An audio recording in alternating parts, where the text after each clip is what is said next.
Continuing, we're going to look at the AFC West, where Denver has dominated recently. They're minus 185. The Chiefs are plus 374. The Chargers are actually slightly ahead at plus 345. The loss of Gates for 4 games might turn that around a little bit, because that's a big loss, especially in the red zone. Rivers uses Gates a lot for those red zone touchdowns. He'll be out for 4 games. And the Raiders bring up the rear at plus 1669. The Raiders are kind of used to being in that spot, but they're getting better. If they can get a little consistency at the coaching spot, keep the quarterback healthy, things might get a little better.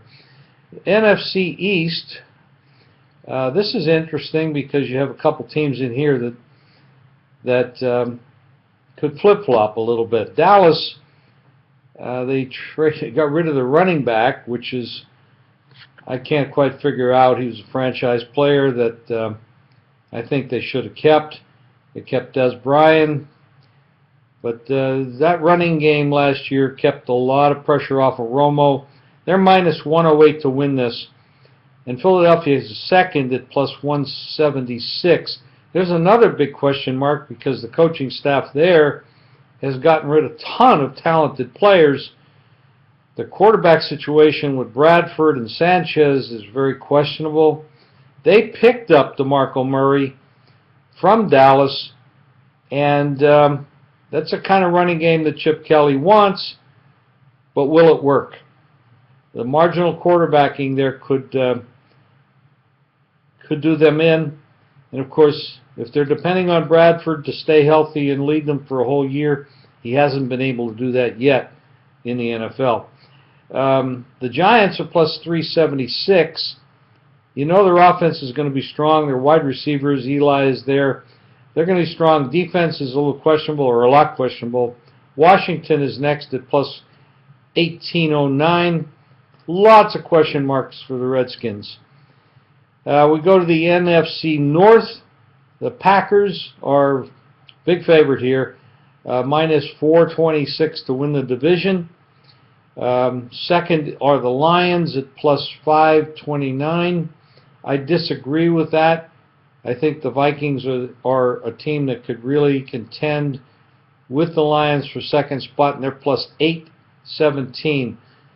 I think they're a little bit equal. I think that spread between the Lions and the Vikings is wrong. I'm not saying either one's going to beat out the Packers. And bringing up the rear of the Bears, who've been a mess lately, and they got the quarterback, or the coach killer there in Cutler, new head coach coming out of Denver, and Fox. Lots of question marks there with the Bears at plus 1392.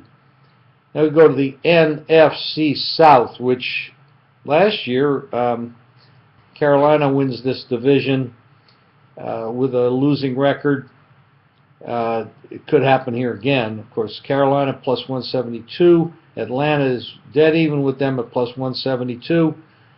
Third is the Saints plus 222. And then the Bucs at plus 966 with Jameis Winston at the helm. I agree that Carolina and the Falcons should be the favorite to win this division. I lean a little bit to the Falcons, but the Panthers have been able to do it with mirrors in the past. So, new head coach at the Falcons. They got a strong quarterback situation. It's going to be very interesting. This is a very interesting division. And then out west, of course, we've got the Seahawks, who've been in the last 2 Super Bowls, almost won last year, but for one play at the end. Minus 458. Arizona is next at plus 626.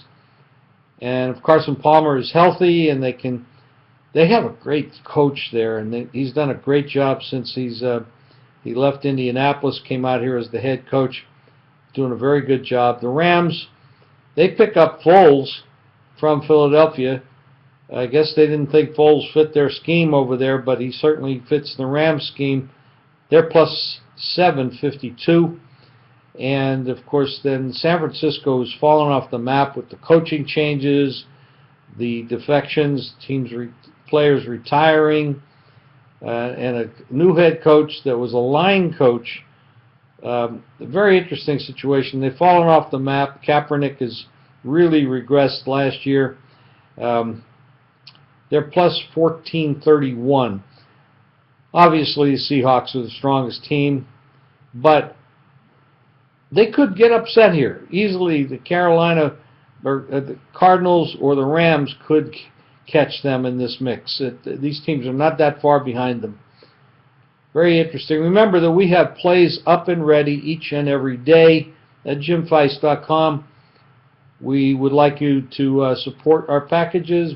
Get in there and get our strong plays. Right now we have a bunch of stuff up and ready. You want to buy these picks now before these lines move. So we'll see you next time.